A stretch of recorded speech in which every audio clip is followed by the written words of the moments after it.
Bueno, muy bien.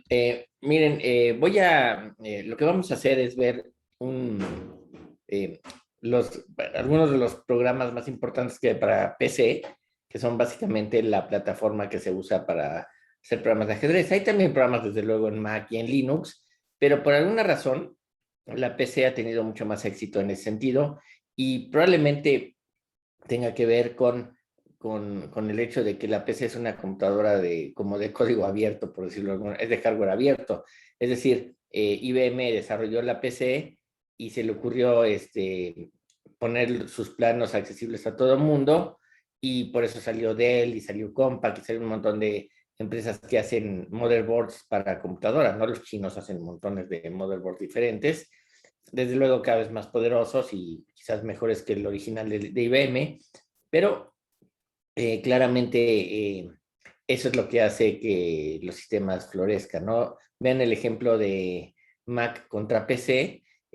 La PC tiene el 80 y tantos o el 90% del mercado, y si le va bien a Mac tiene 16 a 10% del mercado, ¿no? Y si nos vamos a los teléfonos, igual Android, que es Linux, ¿no? Es una versión de Linux, que es de código abierto en muchos sentidos y que Google ha puesto a disposición. Digamos, si tú quieres hacer un teléfono, puedes usar el código de Google, pero desde luego que no es tan gratis, ¿no? Es decir, Google cobra por algunas cosas que probablemente, si eres fabricante de teléfonos, vas a tener que poner, pero finalmente es mucho más barato y por eso todo el mundo hace teléfonos Android, ¿no? Y además, pues finalmente le puedes meter mano, ¿no? Mientras que los teléfonos de Apple, pues son de hardware y software propietario, y y también tienen mucho menos espacio en el mercado, ¿no? O sea, creo que Android se está acercando al 90 y tantos por ciento de los usuarios que usan teléfonos celulares, y la razón es la misma, ¿no? Si se abre la arquitectura y se abre la posibilidad de que todo el mundo tenga acceso, pues obviamente los sistemas van a mejorar y mucha más gente le va a entrar, ¿no? Apple, en cambio, su política es de código propietario y de hardware propietario, y no hay clones de Mac. Las ha habido, pero muy, muy restringidas y con muchos problemas. Y alguna vez creo que Jobs vendió las licencias para que se pudieran hacer Hackintosh, les llamaban, ¿no? Macs que eran como hackeadas, ¿no? En computadoras PC, pero eventualmente se desistieron de esa idea, y obviamente pues el que quiera una Mac pues tiene que comprarle a Apple el sistema, ¿no?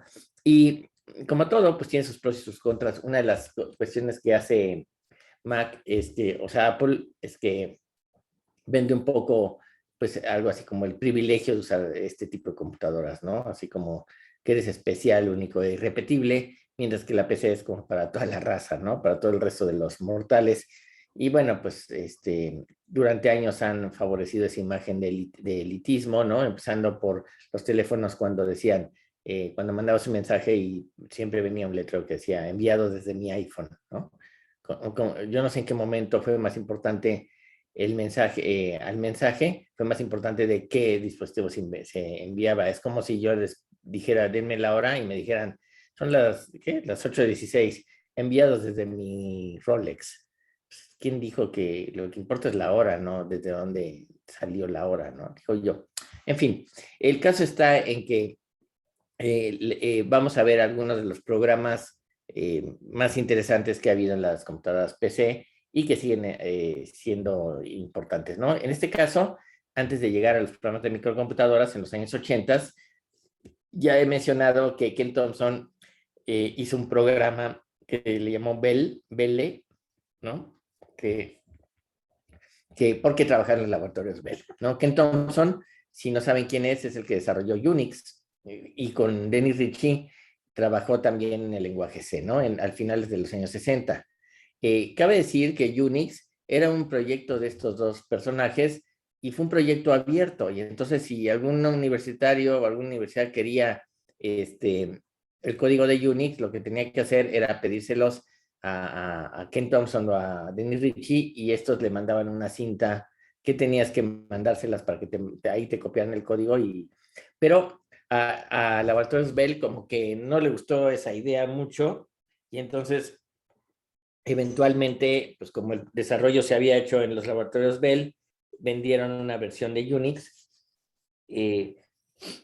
pero sí quedó un poquito la historia de que fuera código abierto. De hecho, Linux, para los que no sepan, Linux es una versión que primero se escribió a partir del libro de Ajo y Ullman de compiladores, de sistemas operativos, perdón, el de Ajo, el libro no es el del dragón, es otro, es uno que es sobre sistemas operativos, y de ahí salió una versión para PC de un sistema operativo experimental tipo Unix, y después llegó Linus Torvalds y lo modificó y le hizo no sé cuántas mejoras y demás, y nació Linux de esa manera, ¿no?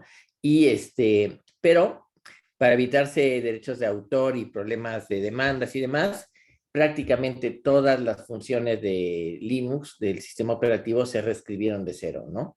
Y se parecen mucho a las originales, pero, o sea, se tomó código abierto y se hicieron las versiones para Linux, pero originalmente muchos de los programas que tiene Linux se tuvieron que reescribir para evitar problemas de derechos de autor y de copyright, ¿no? Bueno, el caso es que Ken Thompson, que trabajó en los laboratorios Bell por muchos años y que ahora trabaja en Google, probablemente ya estará retirado o estará un poquito... Esa gente nunca se retira, ¿no? Pero trabaja en Google sobre el lenguaje Go, que es una producción de él y otros científicos que estaban en laboratorios Bell, ¿no? Pero en los años 80, a principios de los años 80, Ken Thompson se embarcó en la creación de un programa de ajedrez. Thompson le gusta el ajedrez, ¿sí? Y aprovechó que los laboratorios Bell tenían ya larga fama de excelencia en investigación y consiguió dinero para su proyecto. Desde luego, Thompson, como Dennis Ritchie, eran como consentidos del sistema, o sea, de la empresa, porque les habrán dejado mucho dinero, porque eran personas muy, muy capaces. Los dos son premio Turing, ¿no? Y han recibido por muchos años, bueno, mientras vivió Dennis Ritchie y Ken Thompson, que está vivo aún, recibieron todo género de premios así de diferentes países incluso, ¿no? Le dieron el Premio Nacional de Ciencia y no sé cuántas cosas les han dado, y les han dado mucho dinero porque son gente muy, muy, muy capaz y que ha hecho prácticamente la mayoría de lo que vemos en el cómputo moderno se hizo con estos personajes, ¿no?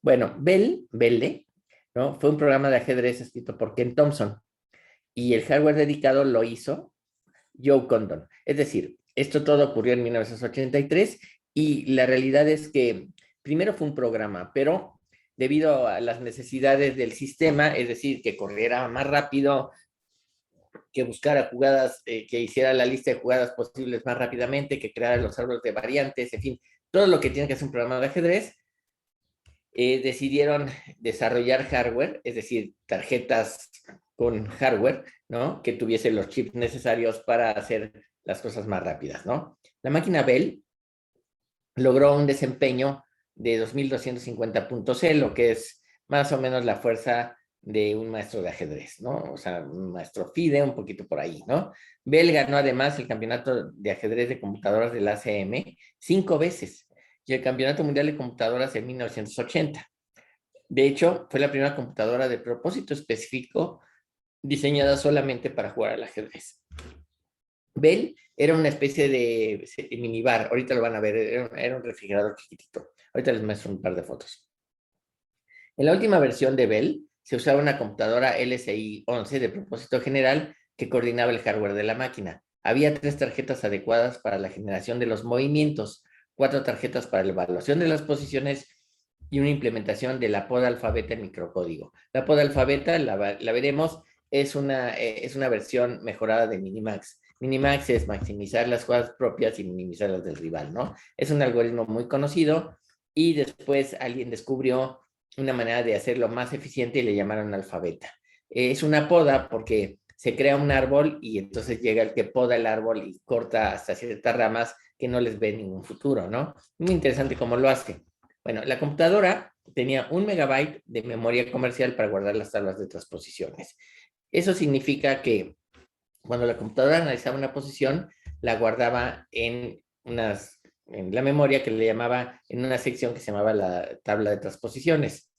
Y después, si esa posición se volvía a encontrar, ya estaba el análisis hecho, no había que volverlo a hacer. Y tenía 1 MB. 1 MB es muy poco hoy en día, pero en ese entonces era lo que había, y era muchísimo, ¿no? Al final de su carrera ajedrecística de la máquina, Bell fue donada al Instituto Smithsoniano. La arquitectura de Bell fue usada para los diseños iniciales de Chip Test, que es la máquina que inició Deep Blue. Finalmente logró tener a Deep Blue de IBM años después, ¿no? Es decir, el hardware de Bell se usó para crear eventualmente la máquina Chip Test, que fue el progenitor de la Deep Blue, ¿no? De IBM, ¿no?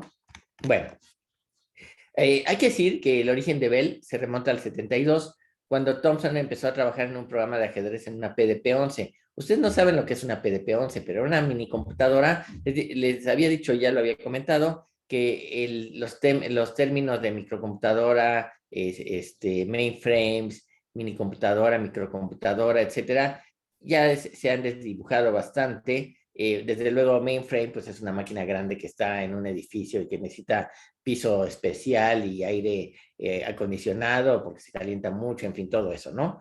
Como la supercomputadora que tenemos en la UNAM, pues es un mainframe, ¿no? Que hoy en día tiene no sé cuántos procesadores y eso por un lado. Y después había unas que eran más pequeñas, que eran las PDP-11, que eran mini computadoras como los sistemas de Sun, que ustedes tampoco probablemente habrán conocido, pero Sun, que es el creador de Java, ¿no? Sun Microsystems creó las estaciones de trabajo, las minicomputadoras Sun, ¿no? Que usaban Solaris. Solaris era una versión escrita por la empresa Sun, ¿no? Que era como Unix, era básicamente Unix, ¿no? Y tenía una interfaz gráfica muy simpática, ¿no? Estaban muy bien hechas esas máquinas, se conectaban muy fáciles en red. En el año 88 todavía se usaban, yo las usé en la maestría en Inglaterra, teníamos un laboratorio de pura Sun y tenían y sí, tenían carga de trabajo importante. Y y bueno, el caso es que las microcomputadoras fueron las maquinitas de 8 bits, la Apple II, la Radio Shack, la Atari, la Commodore 64, pero eventualmente, como estas maquinitas, las microcomputadoras empezaron a ser más poderosas y demás, pues se llegaron a modelos como los de ahora tenemos de 64 bits, ¿no? Procesadores de 64 bits con 16 gigabytes de memoria, que, por ejemplo, sobrepasan lo que podía ser la primera Cray, la primera supercomputadora, ¿no? Que costó $8 millones a la UNAM, ¿sí? Pero estos podían, se podían hacer muchas cosas con las máquinas actuales, ¿no? Entonces, digo, son diferentes arquitecturas. La Cray era una máquina vectorial, se programaba de manera diferente en esos sentidos, pero era mucho más eficiente. Pero hoy en día casi todos los sistemas usan máquinas escalares y usan muchísimos procesadores, ¿no? Pero bueno, es otra historia. Bueno, el diseño de Bell, que primero fue un software, se cambió muchas veces. El programa inicial se reescribió para utilizar una búsqueda de movimientos contra evaluación llamada Kisense. Creo que ya lo había dicho. Kisense es un algoritmo que evalúa los árboles minimax y lo que hace es mitigar el efecto del problema del horizonte. Déjenme platicarles del problema del horizonte, que es importante. El problema del horizonte es básicamente cuando uno está en la playa y está viendo cómo se está metiendo el sol. ¿Sí? Llega un momento en que el sol se mete y ya se oscurece, ¿no? Pero cuando se está oscureciendo, quizás nosotros queremos seguir viendo el horizonte y nos paramos sobre una piedra para ir viendo más al sol, pero el sol se sigue metiendo, entonces nos paramos en un lugar más alto y llega un momento que ya el horizonte nos gana, ya no podemos ver más allá, ¿no? Ese es un problema. En los programas de ajedrez, una de las dificultades que se tienen es es cómo ver si yo busco, no sé, 6 jugadas adelante, ¿es suficiente? ¿O no será que si yo digo que la ventaja en la jugada 6 del blanco es correcta, a lo mejor en la jugada 7 resultó que si yo analizo una jugada más, ya no resultó tan correcta. Entonces, ese es un problema del horizonte, ¿no? Y Ken Thompson escribió un algoritmo que hacía una contraevaluación, ¿no? Para evaluar las posiciones y le daba prioridad a la ventaja material. También Bell usa las tablas de estas posiciones para evitar analizar de forma redundante muchas de las posiciones ya evaluadas. Hay que decirlo, Ken Thompson sabe bastante de ajedrez y de hecho, cuando yo fui en el 93 a los laboratorios Bell a una visita de periodistas, que ahí me colé, había mesas de ajedrez con relojes de ajedrez en un salón, así como por un pasillo donde se iba a la cafetería o no sé dónde, ahí ahí se podía jugar al ajedrez, ¿no? Bueno, entonces Thompson sabía que necesitaba una biblioteca de aperturas, es decir, las primeras jugadas del ajedrez están muy estudiadas y se necesitaba una biblioteca de aperturas para no tener la máquina pensando desde la jugada uno. Y entonces se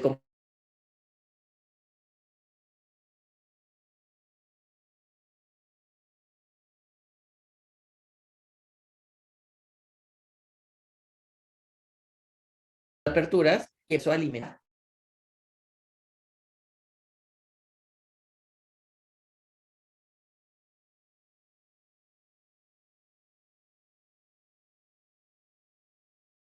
para su sistema, cosas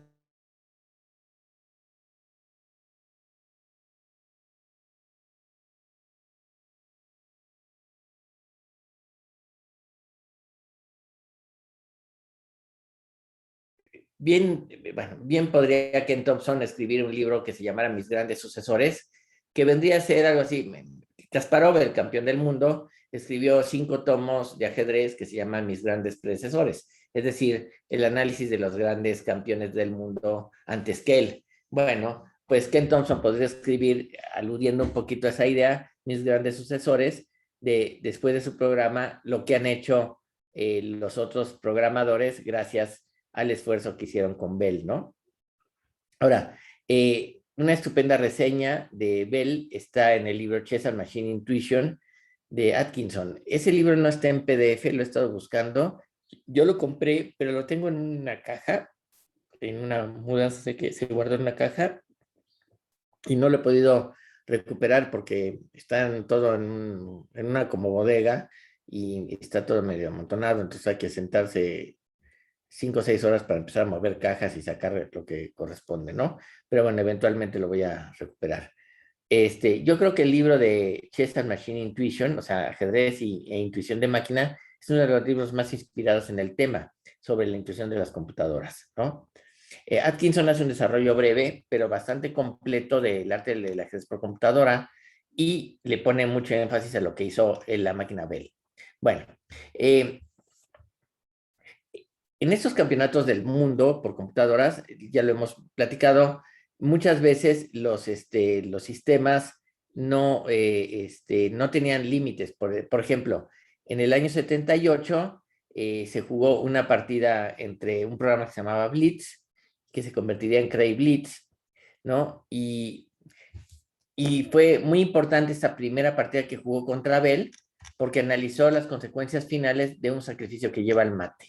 Es cierto que esta combinación no es muy difícil para cualquier jugador más o menos de primera fuerza, pero lo que sí fue importante fue mostrar cómo la máquina se podía deshacer de la idea de ser materialista y comerse cuanta cosa pudiese comerse. De hecho, una de las críticas de los programas de ajedrez originales era que eran muy materialistas, es decir, que buscaban siempre, si tú le dabas un peón, se lo comían, le dabas una pieza, se la comían, todo lo que le dabas se lo comían sin importar el desarrollo, ¿no? Valoraban mucho el material, pero eventualmente los programadores se dieron cuenta que el material es uno de los tantos conceptos que se tiene en el ajedrez por computadora, ¿no? Y en el ajedrez en sí, ¿no?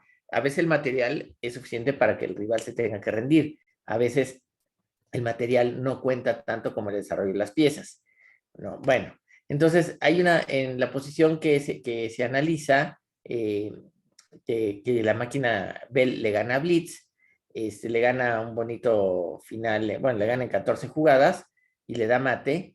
Y fue muy impresionante esta partida, tan es así que Ken Thompson, que es el padre de Bell, ¿no? Mandó a hacer playeras con la posición final y dicha playera la usó en el siguiente campeonato de computadoras, ¿no? Bell, en su versión del software, jugó en el 72, o sea, en software, es decir, conectado a la PDP que estaba en Laboratorios Bell, jugó en el 72 en el Campeonato Abierto de Estados Unidos. En el 78, la segunda generación de Bell compitió en el Campeonato de Ajedrez por Computadora, ganando las 4 partidas que jugó. Analizaba 5,000 posiciones por segundo, lo cual hoy en día la analiza hasta la palma. O sea, es francamente inaceptable, ¿no?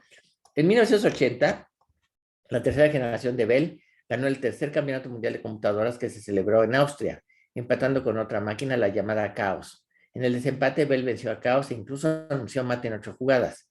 Durante la partida, Bell examinó unas 160,000 posiciones por segundo. Fíjense, de 5,000 a 160,000, ¿no? Para el año 83, compitió Bell en el Campeonato Abierto de los Estados Unidos y logró 8.5 de 12 posibles, logrando un performance, un desempeño de 2,363 ELO, es decir, un maestro FIDE que ya era fuerte, ¿no? Más tarde, la Federación Estadounidense le otorgó el título de maestro nacional a la máquina, cosa que, como dijo David Levy, el británico que fue el que inventó, que hizo la apuesta de la cual creo ya hablamos, ¿no? Dijo alguna vez, esto solo pasa en Estados Unidos, ¿no? De que le den el título de maestro a una máquina. Fue la primera máquina en lograr esta puntuación y se le dio además un premio especial llamado Fredkin que constaba de $5,000. Como podrán ver, en digo, $5,000 para el desarrollo de Bell será poco dinero probablemente, pero Ken Thompson siempre fue un tipo de excelencia en software y juntándose con la gente que sabía de hardware, lograron notables éxitos, ¿no? Entonces, hay que reconocer que son gente que ha movido el panorama del cómputo, ¿no? Son de esa gente que contribuye al cómputo, ¿no? De veras, contribuye continuamente con cosas nuevas, ¿no? Esas son las contribuciones importantes, ¿no? En el cuarto campeonato mundial de computadoras, Bell quedó en sexto lugar a pesar de salir como favorita. Sin embargo, en el 86 participó de nuevo en el campeonato de ACM, ganándolo sin problemas. Posteriormente, ya no jugó más y fue retirada de las competencias. Bueno, la pregunta que se han hecho muchos es qué también jugaba esta máquina. Bell fue probablemente una de las primeras máquinas que podían analizar cientos de miles de posiciones por segundo. Y esto fue un ejemplo de lo que es el análisis de fuerza bruta en el ajedrez computarizado. Curiosamente, Thompson se interesó en los límites de su método, jugando diferentes versiones de Bell contra sí misma. Usando máquinas idénticas, se pudo minimizar el efecto del juego individual de otras máquinas, aislando los efectos de la profundidad en la búsqueda. Así, Thompson encontró que si una instancia de Bell buscaba a 3 niveles de profundidad, la otra podría buscar a 4 niveles. Entonces concluyó que para cada nivel de búsqueda adicional, Bell mejoraba unos 250 puntos ELO. Este efecto se ha confirmado en experimentos en donde las máquinas juegan contra sí mismas. No obstante, después de los 2,000 puntos, Thompson encontró que estas mejoras desaparecían. Eso no ocurría, ¿no? Miren, les voy a mostrar la máquina de Thompson. Bueno, les voy a mostrar, dejen que les comparto. Esta era la computadora de la Bell, les digo, pues era una computadorcita, era un mueblecito, ¿no? Donde estaban las tarjetas y el hardware adecuado, ¿no? Es un diseño bastante bueno, parece ser, y la original está en el Museo Smithsoniano, que no sé en qué parte de Estados Unidos está, ¿no? Pero, y bueno, aquí tengo la posición que puso Ken Thompson en las camisetas que mandó a hacer, ¿no? Donde juega las negras y ganan con un sacrificio. O sea, la torre que está acá se come el peón y viene dentro de las partes. De hecho, probablemente aquí pueden ver este de acá, el que no tiene pelo, es Ken Thompson, y la posición que están viendo en el tablero es precisamente de esa partida, ¿no? Y este es Condon, Joe Condon, que hizo el hardware, ¿no? Entonces, bueno, este es esto es una foto del laboratorio de Bell probablemente, y bueno, obviamente son gente muy, muy capaz para las cuestiones de hardware y software, ¿no? No vamos a pretender pensar que alguien que puede escribir un sistema operativo es malo haciendo software, ¿no? Evidentemente es capaz de eso y más, ¿no? Bueno, y por aquí tengo, fíjense, los torneos, los campeonatos por computadora, eso se jugó en Austria, había los tableros murales que ven acá atrás, ¿no? Estos tableros, había tableristas, es decir, personas que ponían las partidas, cómo iba la partida para que la gente pudiese ver la partida, porque no se pueden acercar todos a la mesa, ¿no? No se puede rodear toda la mesa para ver qué estaban jugando. Entonces, pues tenían los tableros murales. Hoy en día hay sistemas que se conectan mediante páginas web a tableros electrónicos que hacen las jugadas y transmiten las jugadas a pantallas donde están los tableros, ¿no? O sea, ya digamos que los tableros electrónicos han sustituido a los tableros murales anteriores, ¿no? Y y acá probablemente esto que están viendo acá encima del letrero Bell es déjenme ver si lo puse un poco más grande. Creo que es un módem de ese entonces, donde creo, no estoy seguro. Pero bueno, aquí tienen el tablero y los jugadores, ven, aquí tienen un teléfono, entonces probablemente Caos no estaba ahí presente y le tenían que mandar las jugadas por por teléfono, ¿no? Y bueno, pues era un rollo de hardware, o sea, debe haber habido una cantidad de cables y demás, ¿no? Pero pues así era como se hacían. Hoy en día, los campeonatos mundiales de computadora no se juegan así. Se mandan a un sitio en internet, se mandan los programas y hay una persona o un grupo de personas que se ponen a jugar a los programas diferentes con el mismo hardware todos y entonces así valoran quién juega mejor, ¿no? Pero bueno, lo que a mí me parece muy valioso es que Ken Thompson es un grande del cómputo, no por nada, todos los premios Turing en general han hecho contribuciones muy notables al mundo del cómputo, ¿no? Sin duda, Dennis Ritchie con C, Ken Thompson con Unix, simplemente esas dos contribuciones han cambiado la faz de la Tierra en de cómo se hace el cómputo. Si ustedes ven algún programa en una PC que haga algo con el sistema, bueno, eso ya lo hicieron hace años en Unix. O sea, todo lo que a veces salen cosas que parecen nuevas en PC, pero en Unix estaban hechas desde hacía 20 años, ¿no? Así que ese es básicamente el, este, el asunto de Bell, ¿no? Pero, déjenme que haga un poco más chico esto porque no veo. Pero desde luego que Bell era una máquina grande, era una máquina, que por cierto, en un torneo que iban a jugar, de computadoras que se iba a jugar no sé dónde, en Rusia, no le permitieron el gobierno de los Estados Unidos, no le permitieron salir a Bell a jugar ese torneo porque decían que tenía secretos de Estado, ¿no? A ese nivel llegaron las cosas y como los estadounidenses a veces son muy paranoicos, pues entonces no quería que jugara, no sé cómo se arregló el problema. Al final sí jugó por teletipo o algo así, pero no permitieron que saliera el hardware, de la máquina Bell. Yo creo que Ken Thompson nos podría contar mucho más. Si escribiese un libro al respecto, sería, yo creo que un buen éxito, ¿no? Pero bueno, eso sería de una máquina, con hardware dedicado, ¿no? Pero voy a hablarles también de Cómodo. Cómodo es un programa para microcomputadoras, para las PCs, ¿no? Que se desarrolló a partir del 2007. Fue un proyecto conjunto entre el gran maestro Larry Kaufman. Larry Kaufman es un gran maestro que se hizo gran maestro ya en un campeonato mundial senior, o sea, con más de 50 años o una cosa así. A pesar de que durante muchos años tuvo la fuerza, pero no logró el título en ese entonces, ¿no? Eventualmente lo lograría años después, ¿no?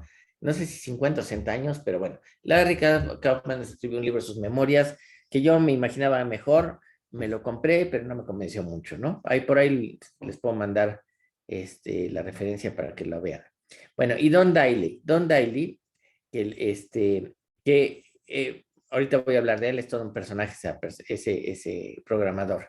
El programa original no se llamaba Cómodo, se llamaba Dodge, como abreviatura de Don Chess, porque fue Don Daly quien lo hizo. Dodge significa pero en alemán, por lo cual Kaufman sugirió el nombre de dragón de Cómodo. Pues por una parte es el lagarto más peligroso y porque la palabra dragón sugiere una de las defensas sicilianas más combativas y espectaculares. Es decir, hay una variante en ajedrez que se llama la variante del dragón en la defensa siciliana, que es una variante que se usa y que es muy peligrosa. Entonces le pusieron el dragón de Cómodo por cuestiones más comerciales, ¿no? Por un tiempo, el proyecto fue una mera diversión y una manera de ganar experiencia, dice Kaufman. Y nunca esperamos que pudiera ser rival de Rivka, que ya hemos hablado de él, hasta entonces el mejor programa de ajedrez que existía, ¿no? Entonces, dejen que les pongo las fotos de estos dos personajes. Este es Don Daly y este es Larry Kaufman, ¿no? Estos son los que empezaron este proyecto y y bueno, Daly y Kaufman se conocieron alrededor de 1987. Para ese entonces, Don había escrito un programa amateur que ya había competido en eventos internacionales de ajedrez por computadora. El asesor de Don era Sam Sloan, un jugador experto. El elo de Don, o sea, el nivel de Don de ajedrez era de 1800 puntos, o sea, un jugador de segunda, tercera fuerza. Sam se mudó y le sugirió a Don que lo reemplazara por Kaufman. Y entonces ambos trabajaron en un programa como Rex Chess, Sócrates y Kasparov Gambit. Yo tuve Kasparov Gambit. Kasparov Gambit era un programita que funcionaba en una PC y habían convencido a Kasparov para que hiciera videos muy chiquititos que de pronto uno hacía una jugada y decía, buena jugada, o ponía cara de fuchi diciendo, no, qué mal movimiento, etcétera, ¿no? Kasparov Gambit no jugaba tan mal, ¿no? En el 93, Don dejó el ajedrez por computadora y fue a trabajar al MIT, pero eventualmente regresó en el 2007. Curiosamente, fue jefe de departamento, no sé qué, en el MIT en cosas de cómputo, a pesar de no tener un título universitario. O sea, Don Daly era, se había hecho por sí mismo, ¿no? Académicamente, ¿no? Don escribió uno de los mejores juegos para jugar Go, a pesar de que no sabía nada de ese juego. Eso lo hizo en esa época que trabajaba en el MIT, ¿no? Bueno, ahora regresando a Commodore, progresó con bastante rapidez, indica Kaufman, así como su sorpresa de seguir subiendo significativamente de nivel. En ese entonces, logró, o sea, Kaufman logró el título de Gran Maestro y el de Campeón Mundial Senior 2008, y fue cuando notaron que Commodore había ya sobrepasado el nivel de Rivka 3. Fue entonces cuando decidieron incursionar comercialmente, buscando así que Don pudiese vivir de su creación. Esta decisión se tomó en Commodore 3 y la primera versión comercial se le bautizó como Commodore 4. Commodore, el programa que así se llama desde entonces, dice Kaufman, incorporó ideas originales que se habían ya introducido en programas de los años 90, pero las innovaciones continuaron, particularmente en lo que se refiere a las búsquedas, cosa que ocurría casi todos los días. Es decir, había en general artículos a cada rato sobre mejoras sobre búsquedas en árboles, qué sé yo, ¿no? Don escribió todo el código hasta el 2011, que fue cuando Kaufman aprendió los rudimentos del lenguaje de programación C. Es decir, Kaufman no era programador, era el ajedrecista, ¿no? Pero en el 2011, Don Daly supo que tenía una enfermedad mortal, tenía cáncer por ahí, y se decidió que se necesitaba otro programador para que Cómodo continuara. El software ya estaba en su versión 6 y la última vez en el que Don fue el programador principal fue una versión que se le llamó TCS, que es que es una empresa que es la que hace los torneos por computadora, ¿no? Y fue la última versión en que el autor original pudo contribuir directamente. Y Don vivió lo suficiente para ver a Cómodo llegar a los finales del evento del ajedrez por computadora más prestigioso del mundo. Este torneo que les digo que se hace entre computadoras, pero ya no se reúnen en ningún hotel ni nada, sino que se juega todo a través de internet, ¿no? Se mandan los programas y todos juegan con el mismo hardware, ¿no? Cómodo ganaría una semana después el primer lugar. Don murió de leucemia el 22 de noviembre del 2013 a la edad de 57 años. Su vida se mantuvo como parte asociada de Cómodo. Con la versión 8 se logró tener un motor de ajedrez que estuviese en el primer lugar de la lista de rating, o sea, de Elo de los programas. Lo que lamenta Kaufman es que Don ya no pudo saber de esto, ¿no? Murió antes de todo este asunto, ¿no?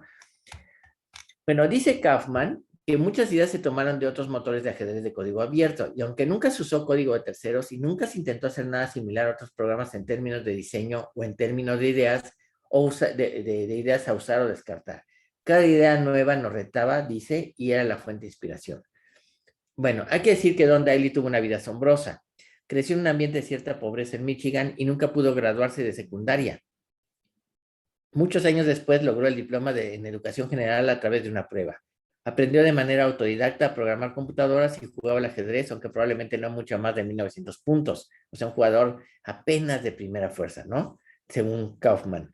A mediados de los años 90, era quien encabezaba los sistemas de administración para el Laboratorio de Ciencias de la Computación del MIT. O sea, uno esperaría que en el MIT hubiese puro graduado ahí de doctor, ¿no? Bueno, Kaufman y el autor de Rivka, Basil Rajlich, eran estudiantes graduados del MIT en esa época, aunque Don no recuerda haber conocido a Rajlich en esa época, ¿no? Nunca dice, no, yo nunca conocí a ese hombre, ¿no? Que es el autor de Rivka, uno de los programas más importantes del cual ya hablamos, ¿no? Daly vivió escribiendo programas para una multitud de empresas y personas, asunto que duró como 10 años. Cuando decidieron Kaufman y Don trabajar tiempo completo en Cómodo, el primero, o sea, Kaufman, subsidió a su mejor programador y único programador para que se dedicara de tiempo completo al programa. Es decir, Kaufman le pagaba un sueldo a Don Daly para que éste programara, ¿no? Dice, Kaufman señala que Don Daly no pudo vivir de cómodo hasta apenas unos meses antes de fallecer. Don supo un día antes de morir que su programa había sobrepasado a Houdini en todas las etapas del torneo de computadoras, ¿no? Houdini es un programa que ya platicaremos de él. En la última semana de vida, su único interés fue el desarrollo de la competencia de computadoras. Ya para después del 2007, era claro que los programas de computadora ya habían sobrepasado a las capacidades humanas en el ajedrez. Y hoy en día estos programas pueden derrotar al 99.99% de los ajedrecistas en el mundo, ¿no?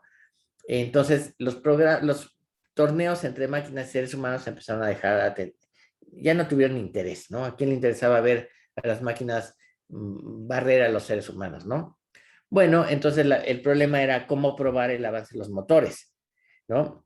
Y una idea interesante fue la de dar un handicap al programa, es decir, que quizás jugase con uno o dos peones menos y ver cómo los grandes maestros jugaban en estas condiciones con ventaja material. Por ejemplo, se desarrolló un match contra un gran maestro en esos términos. Para muchos, pareciera que queríamos subestimar al gran maestro en este encuentro y o al menos sobreestimar el handicap dado. Para mí, dice Kaufman, es muy obvio que dar un peón de C2 y F2 era demasiado. C2 y F2 son peones importantes porque están cercanos al centro o porque defienden al rey, ¿no? Y eso parece ser demasiado para un partido contra un gran maestro. Pero Cómodo ganó con cierta facilidad jugando negras y sin el peón de F7, que es un peón muy importante en la defensa, que es el peor peón que puedes quitar del tablero. Dar dos peones de handicap es todavía jugable para un gran maestro ordinario. Si pensamos un poco más conservadoramente sobre la elección de los peones, las blancas no solamente podrían tener dos peones de menos, pero su rey estaría más debilitado y habría tres islas de peones. Más aún, dos de los cuatro peones pueden tener control de las casillas centrales. Dice Kaufman, elegí este handicap en deferencia a la tradición de dar el peón F, aunque esto parece cada vez más y más difícil, pues el gran maestro va aprendiendo sobre la marcha. Cuando Kasparov dio dos peones a Terence Chapman, un jugador de 2150 Elo, Kasparov tenía 2800, él quitó los peones de A y otro peón, variando en algunos casos. Eso es lo que se debería haber hecho, aunque pienso que es un poco injusto, dice Kaufman, jugar una partida con los dos peones de las esquinas, o sea, quitar los peones de las esquinas y ya fuera el tablero, ¿no? Pienso que Cómodo puede ofrecer dos peones a un gran maestro si uno es el peón de A y otro peón, que no sea el F. Esto parece ser el handicap más justo para jugar. En septiembre 9 y 10 del 2010 se planeó un encuentro contra el gran maestro Sergei Movsesian a 6 partidas. Movsesian en el 2009 tenía 2.751 elo y era el 10º del mundo. Para el 2010 su rating era 2.658 y había bajado al lugar 89. Pero en la lista de ajedrez rápido era el número 30 con 2.723 puntos. Elo, ¿no? Movsesian había nacido en el 78, por lo que para el momento del encuentro era aún lo suficientemente joven. Hay que indicar que Cómodo jugaría en un servidor con 24 núcleos y usaría un pequeño libro de aperturas con handicap para darle variedad a las partidas. Bueno, El handicap que se dio fue peón y un movimiento. O sea, se quitó un peón y se le dio chance de que se hiciera un movimiento, ¿no? Habría otros dos juegos, serían 4 juegos con el tradicional peón y movimiento de ventaja. Después habría 2 juegos más con handicap de calidad torre por caballo, ¿no? O sea, la máquina tendría un caballo y el rival tendría torre, que vale más, ¿no? Cómodo no jugaría con la torre de A1 y Mostesiano tendría el caballo de B8. Pero podría poner la torre en B8 desde el principio. El negro entonces no podría enrocarse largo y el blanco tampoco. El límite de tiempo sería de 45 minutos con incremento de 15 segundos por jugada. Larry Kaufman dice que 7 años antes, Rivka intentó dar estos handicaps a Dean Milov, que era el número 30 del mundo, pero no pudo ganar ningún juego la máquina, logrando solamente un empate con el handicap del peón en F7. Logró 3 empates en 4 partidas cuando el handicap fue la torre por el caballo. Por otra parte, Stockfish, que es un programa más fuerte y es de código abierto, hizo 1,5 puntos de 2, o sea, ganó una partida y empató otra contra Nakamura, que es uno de los mejores del mundo, dando un peón de ventaja y las piezas blancas. Pero Stockfish dio el peón de B7 en una partida y otro el peón de H7, considerado menos grave que fuera el peón de F7, ¿no? Pero regresando a la partida del match de Movsesian, sin el peón de F, la partida terminó tablas, ¿no? Bueno, el resultado final fue 3 empates y 3 derrotas para Movsesian. En las partidas que perdió, en 2 de ellas tuvo cómodo el handicap del peón de menos en F7 y otro de torre contra caballo. Otras partidas contra seres humanos con diversos handicaps y sin este elemento pueden encontrarse en el sitio de cómodo, ¿no? Entonces, en resumen, si vemos lo que hicieron estos programadores, cuando ya los programas de ajedrez resultaron ser poco, eran muy fuertes para los seres humanos, empezaron a dar handicap, ¿no? Empezaron a darle material de ventaja al ser humano para que hubiera algunas chances de jugar contra la máquina, ¿no? Pero también eso se empezó a valorar y se encontró que no cualquier peón que des de ventaja es lo mismo, ¿no? Entonces el peón de F es más importante que el peón de H o de alguna otra columna. Y bueno, pero Cómodo se sigue desarrollando. Para este momento, para el día de hoy, Cómodo ya tiene una red neuronal asociada que es producto del desarrollo de AlphaZero, que es la máquina de DeepMind, que es una empresa de Google, que juega con una red neuronal, que no sé si en 40 horas o no sé cuántas horas, jugó no sé cuántos millones de partidas entre ella, y la red neuronal empezó a jugar como gran maestro, ¿no? O sea, en 40 horas. De esos avances notables, y Stockfish, Cómodo, Houdini y todos los programas más importantes ya usan red neuronal en apoyo a cómo buscar y cómo encontrar las jugadas, ¿no? Pero de eso ya hablaremos. Y bueno, eso es con respecto a Bell y a Cómodo, que son los programas importantes, ¿no? Lo que les quería decir, se los había ya comentado, el viernes no hay clase, no voy a estar aquí en la Ciudad de México, pero la semana que viene nos ponemos a tiro para hacer las clases el lunes, miércoles y viernes, y en algún momento un martes o un jueves decidimos hacer la clase que no tomamos el viernes, ¿vale? Y bueno, dudas, comentarios, ¿todo bien? Ya recibí sus tareas. Gracias, Carla. Y ya recibí algunas de las tareas y la semana que viene dejamos la siguiente. Ya después les platico de qué se trata. Pero bueno, entonces nos vemos el próximo lunes por aquí. Gracias, Jessica. Gracias, José Fernando. Gracias, Carla. Nos vemos entonces el lunes.